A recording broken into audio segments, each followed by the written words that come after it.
MLA, మంత్రి, ముఖ్యమంత్రి, ప్రధానమంత్రి ఈ పదవుల్లో ఉన్నవారు ఉన్నత చదువులు చదివిన వారైతే సమాజానికి మేలు. ఒకప్పుడు 10 లోపు చదువుకున్నా కూడా గొప్ప నాయకులు వచ్చారు. సమాజం మీద తమదైన ముద్ర వేశారు. ఇప్పుడు చాలా మందికి ఎంత చదువున్నా కూడా బుద్ధి లేకుండా ప్రవర్తిస్తున్నారు. నోటికైతే అడ్డు అదుపు ఉండదు. పేదల కడుపు కొడతారు. నీతులు మాత్రం చెబుతూ ఉంటారు. ఇక రాజకీయాల్లో జ్ఞానం ఉన్న వాళ్ళైతే గొప్పగా పాలించకపోయినా సమాజంలో చెడుగా ప్రవర్తించడం అనేది వాస్తవం. అందుకే ఎంతో మంది సీనియర్లు ఉన్నా కూడా అరవింద్ కేజ్రీవాల్ ఢిల్లీ సీఎంగా ఉన్నత చదువులు చదువుకున్న తమ పార్టీ నేత అయిన అతిశీని సీఎంగా ఎంచుకున్నారు. ఆమె ఢిల్లీ ప్రభుత్వ స్కూల్ను ఆధునికంగా మార్చారు. పేద విద్యార్థులకు కార్పొరేట్ స్థాయి విద్యను అందించారు. మరి ఇంతకు ఎవరి అతిశీ? మొట్టమొదటిసారి దేశ రాజకీయాల్లో అతిశీ పేరు 2018లో వినిపించింది. అంతకుముందు 2013 నుంచి ఆప్లో ఉన్నారామె. కానీ చాలా మందికి తెలియదు. ఆమె తన ఉద్యోగం చేసుకుంటూ పార్టీలో క్రియాశీలకంగా ఉన్నారు. 2018లో మొత్తం 10 మందిని మంత్రులకు సలహాదారులుగా నియమించారు కేజ్రీవాల్. కానీ ఈ నియామకాన్ని నాటి హోంమంత్రిత్వ శాఖ రద్దు చేసింది. చివరకు విద్య మీద ఢిల్లీ సర్కారు దృష్టి పెట్టాలనుకుంది. దీంతో ఒకే ఒక సలహాదారును నియమించాల్సిన పరిస్థితి ఏర్పడింది. ఇక సీఎం అరవింద్ కేజ్రీవాల్ కేంద్రంపై ఆగ్రహం వ్యక్తం చేస్తూనే ది బెస్ట్ పర్సన్ ఎంచుకోవాలనుకున్నారు. పార్టీకి ఉపయోగపడే సలహాదారు కాకుండా ప్రజలకు ఉపయోగపడే వారిని ఎంచుకోవాలనేది ఆయన ప్లాన్. అప్పుడే వినిపించిన పేరు అతిశీ మర్లేనా. అప్పటికే అతిశీ ఢిల్లీ స్కూల్ రూపాన్ని మార్చేశారు. కొత్త రంగుల నుంచి పుస్తకాలు, కూర్చునే బల్లల వరకు అన్నింటినీ మార్చారు.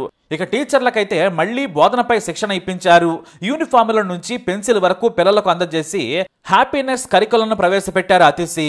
దీంతో ఆమెను తీసేసేందుకు మొత్తం సలహాదారులను రద్దు చేసింది బీజేపీ సర్కారు. ఎందుకంటే ఆప్కు మంచి పేరు రాకుండా. కానీ కేజ్రీవాల్, సిసోడియా మాత్రం ఈ కుట్రను అర్థం చేసుకున్నారు. అతిశీని కొనసాగించారు.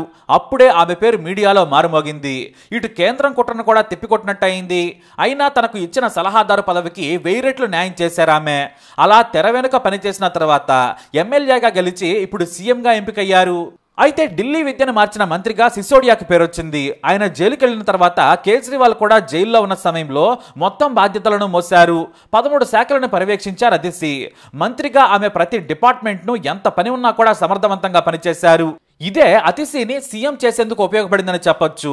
మొత్తం సర్కారును నడిపిస్తున్నా కూడా ఎక్కడా వివాదాస్పద నిర్ణయాలు తీసుకోలేదు. తప్పుడుగా మాట్లాడలేదు. దూకుడుగా పార్టీకి నష్టం చేకూర్చే పనులు కూడా చేయలేదామె.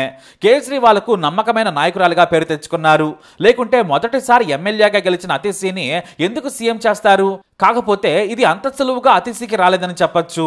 అతిథి తల్లిదండ్రులు త్రిప్తావాహి, విజయ్ సింగ్లు. వీరు యూనివర్సిటీ ప్రొఫెసర్లు. విద్యావంతుల కుటుంబంలో పుట్టిన అతిశీ చదువులో మొదటి నుంచి చురుకు. ఢిల్లీలోని స్ప్రింగ్ డేల్ స్కూల్లో చదువుకున్నారామె. ఆ తర్వాత సెయింట్ స్టీఫెన్స్ కాలేజీలో డిగ్రీ పూర్తి చేసిన తర్వాత ఆక్స్ఫర్డ్ యూనివర్సిటీలో చదువుకున్నారు. చెవెనింగ్ స్కాలర్షిప్ ద్వారా చదువుకున్నారామె. కొన్నేళ్ల తర్వాత అక్కడే ఉద్యోగం చేస్తూ ఆక్స్ఫర్డ్లో 2వసారి మాస్టర్స్ డిగ్రీ పూర్తి చేశారు. Roads scholar in educational research మీద పీజీ ప్రాజెక్ట్ చేశారు. ఇండియాకు వచ్చిన తర్వాత 2013లో ఆప్లో చేరారు.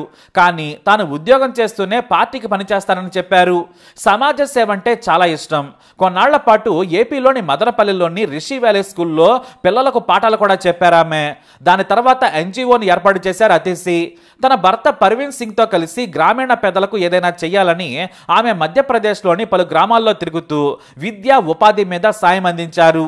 అంతేకాదు వ్యవసాయంలో కూడా పాత పద్ధతుల్లో లాభాలు పండించే సేంద్రియ వ్యవసాయం చేసేలా సలహాలు ఇస్తూ ప్రోత్సహించారు.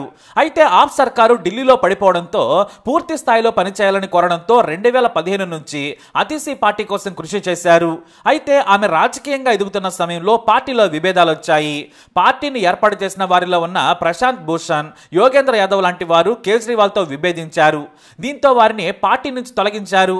వెంటనే ప్రశాంత్ భూషణ్ టీంలో ఉన్న అతిశీని కూడా నాడు కేజ్రీవాల్ అధికార ప్రతినిధి పోస్ట్ నుంచి తొలగించేశారు. దీంతో ఆమె ఎటువైపు వెళ్లాలో కూడా తేల్చుకోలేకపోయారు. కానీ చివరకు కేజ్రీవాల్ ఆలోచనలు నచ్చడంతో మళ్లీ ఆప్లోకే వచ్చారు. ఇటు ప్రశాంత్ భూషణ్, యోగేంద్ర యాదవ్లతో చర్చించి తమ నిర్ణయాన్ని చెప్పారామె. గౌరవంగా మళ్లీ కేజ్రీవాల్తో పనిచేసేందుకు నిర్ణయం తీసుకున్నారు. ఆ తర్వాత ఆప్ అధికారంలోకి రాగానే విద్యాశాఖ సలహాదారులుగా నియమితులయ్యారామె. చాలా సింపుల్ గా తన సొంత కారులో లేదా క్యాబ్లో వచ్చి స్కూల్స్ ను కార్పొరేట్ బడులుగా మార్చేసేందుకు కృషి చేశారు. కాటన్ కుర్తా, దుపట్టా ధరించి చిన్న బ్యాగ్ తో నార్మల్ గా కనిపించే ఆమె తెర వెనుక మిషన్ బునియాద్ కోసం ఎంతో కష్టపడ్డారు. పిల్లలకి ముఖ్యంగా లెక్కలు, అలాగే మిగతా సబ్జెక్టులు కూడా బాగా వచ్చేలా హ్యాపీనెస్ కరికులం ప్రవేశపెట్టి అమలు చేశారు. ఢిల్లీ సర్కారు కూడా విద్యా వ్యవస్థలోని మార్పులను గమనించింది. దేశ అంతర్జాతీయ సంస్థలు కూడా ఢిల్లీ ప్రభుత్వ స్కూల్లోని మార్పులను పొగిడారు. దీంతో ఏకంగా 23% బడ్జెట్ను పిల్లల చదువు కోసం కేటాయించి సంచలన నిర్ణయం తీసుకున్నారు. ఢిల్లీ మోడల్ ఆఫ్ గవర్నెన్స్ గా కూడా కేజ్రీవాల్ కు గొప్ప గుర్తింపు దక్కింది. ఆ తర్వాత సలహాదారురాలుగా తొలగించిన కేజ్రీవాల్ 2019లో ఈస్ట్ ఢిల్లీ నుంచి లోక్సభకు పోటీ చేయించారు. కానీ క్రికెటర్ గౌతమ్ గంభీర్ చేతిలో ఓడిపోయారామె. అయితే ఆ తర్వాత పూర్తి స్థాయి రాజకీయ నాయకురాలుగా మారింది మాత్రం ఈ ఎన్నికల వల్లే. పూర్తి పొలిటీషియన్ గా మారిన తర్వాత తన పేరులోని మర్లేనాను తొలగించారు. అతిశీగా అఫీషియల్ సోషల్ మీడియా హ్యాండిల్స్ లో చేంజ్ చేసుకున్నారు. ఎందుకంటే ఆ పేరు ఉండడం వల్ల క్రిస్టియన్ గా ఆమెను ప్రజలకు దూరం చేసే ప్రయత్నం చేసింది బీజేపీ. తన పేరుకు మతాన్ని పోయడంతో ఆమె ఏకంగా దాన్ని వదిలేశారు. ప్రజలకు దగ్గరయ్యేందుకు ముందు పేరుతోనే ఉండాలనుకున్నారామె. 2020లో సౌత్ ఢిల్లీ నుంచి అతిశీని బరిలోకి దించారు కేజ్రీవాల్. దాదాపుగా 11,000 మెజారిటీతో గెలిచారు.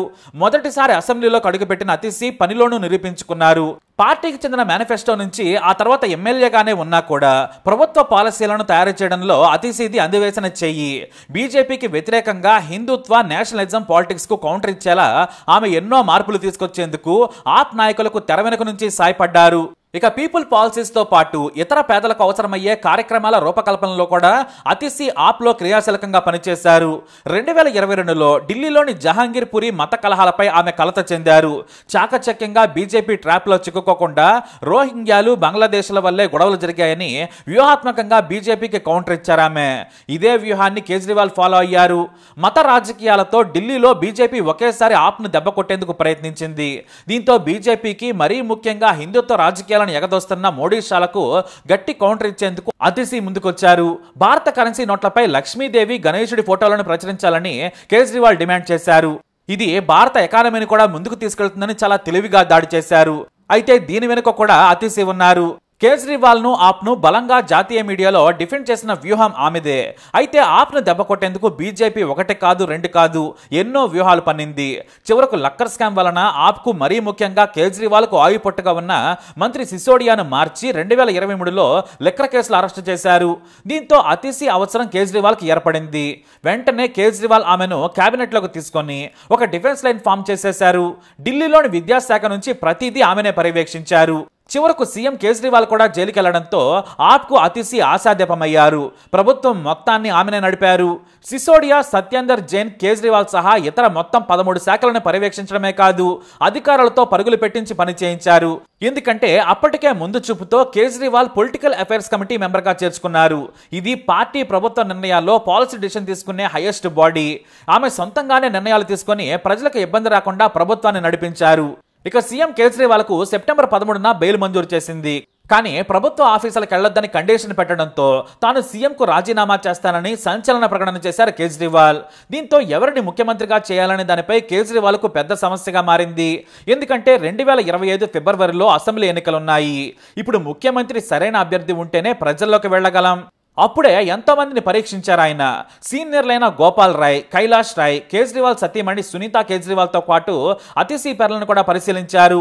చివరకు తాము లేనప్పుడు ప్రభుత్వాన్ని పార్టీని నడిపిన అతిశీనే సరైన వ్యక్తిని కేజ్రీవాల్ నిర్ణయానికి వచ్చారు. సిసోడియా కూడా కేజ్రీ మాటకు సై అన్నారు.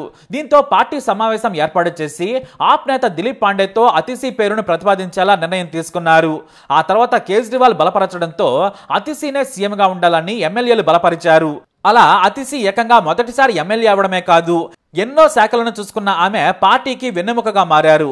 సున్నిత మనస్కారాలను అతిశీ కేవలం పని మాత్రమే చేస్తారు, తక్కువ మాట్లాడతారు అనే పేరుంది. ఆప్ అధినేత కేజ్రీవాల్ ను గురువుగా భావిస్తారు. అయితే అతిశీని ఏకంగా సీఎంను చేయడం వెనుక బలమైన కారణం మరొకటి ఉంది. మొదటిది ఉన్నత చదువులు చదువుకున్నారా ఆమె. పార్టీ సిద్ధాంతాల నుంచి పాలసీల వరకు తీసుకున్న నిర్ణయాల వెనుక కీలక వ్యక్తి. తాము లేనప్పుడు బీజేపీ ట్రాప్ లో పడకుండా ఆప్ కు నష్టం చేకూరకుండా సోల్జర్లా ముందు నిల్చున్నారామె. దీంతో కేజ్రీవాల్ కు అతిశీ మీద నమ్మకం కలిగింది. డబ్బు పదవుల ప్రలోభాలకు లొంగని వ్యక్తిగా నిరూపించుకున్నారు. దీంతో కేజ్రీవాల్ కు అతిశీ రూపంలో గొప్ప నాయకురాలు దొరికినట్టయింది. సేఫెస్ట్ చాయిస్ గా అతిశీ కనిపించారు. ఆమె మీద బలమైన నమ్మకం, తనకు పార్టీకి ఆమె చూపించే విధేయత మీద అనుమానమే లేదు. దీంతో ఆమె ఏకంగా ఢిల్లీ సీఎం అయ్యారు.